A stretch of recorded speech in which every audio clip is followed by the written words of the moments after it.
எதுக்காக நம்ம ஓடுறோம்? நம்ம சாப்பிடுறதுக்காக தானே ஓடுறோம் அப்படின்னு சொல்லி, கண்ணுக்கு கவர்ச்சியா இருக்கிற எல்லா உணவுகளுமே சாப்பிடுறாங்க.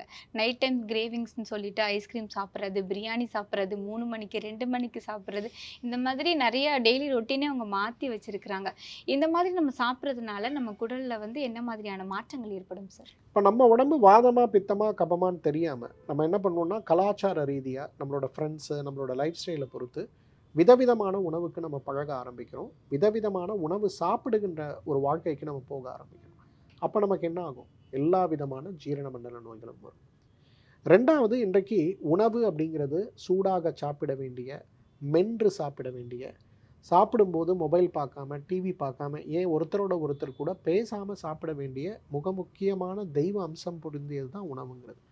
இன்னைக்கு யாராவது ஒருத்தர் நீங்க சொல்லுங்க, அந்த சாப்பாட்டுக்கு நம்ம மரியாதை குடுக்குறோமா? இல்ல, கண்டிப்பா. கிடையாது.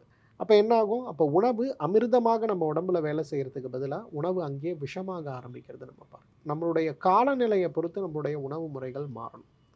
நல்லா கோடை காலத்துல இருக்கும். அப்ப போய் யாரையாவது பிரியாணி சாப்பிட சொன்னா என்ன ஆகும்? அந்த உணவுல இருக்கக்கூடிய காரம் வயிற்றுக்குள்ள போகும்போது உடல் சூடு ரொம்ப அதிகமாகிறத பார்ப்போம். ஆனா, அந்த கோடை காலத்துல மோர் சாதம் மிகச்சிறந்த உணவு. ஆனா, இப்ப என்ன காலநிலை மாறிய பிறகும், கலாச்சாரம் மாறிய பிறகும் நம்ம என்ன பண்றோம்? நாள் கிழமைலாம் எதுவுமே கிடையாது. நம்ம நெனச்சா பிரியாணி, நெனச்சா ஆடு இறைச்சி, நெனச்சா சூப்புன்னு சாப்பிடுறோம். அப்ப என்ன ஆகுது? அது கொஞ்சம் கொஞ்சமாக நம்ம உடம்ப பாதிக்க ஆரம்பிச்சு, நமக்கு நோய உருவாக்குது. ஸோ, சீசனல் சேஞ்சஸ்ங்கிறது ரொம்ப முக்கியம். நம்ம மனுஷங்களுக்கு மட்டும் இல்லம்மா, இறைவனுக்கே சீசனல் சேஞ்ச் உண்டு. கோடை காலத்துல வரக்கூடிய ஸ்ரீராம நவமிக்கு கொடுக்கக்கூடிய பிரசாதமே வெறும் மோரும் பானகமும் தான். ஏன்னா, அந்த நேரத்துல நம்மளால ஜீரணம் பண்ண முடியாது. அதே இறைவன் கிருஷ்ண ஜெயந்தியில வராரு, மழைக்காலம், குளிர்காலத்துல வராரு. அவருக்கு பார்த்தீங்கன்னா, எல்லா எண்ணெய் பலகாரங்களையும், இனிப்பு உணவுகளையும் நம்ம தரோம்.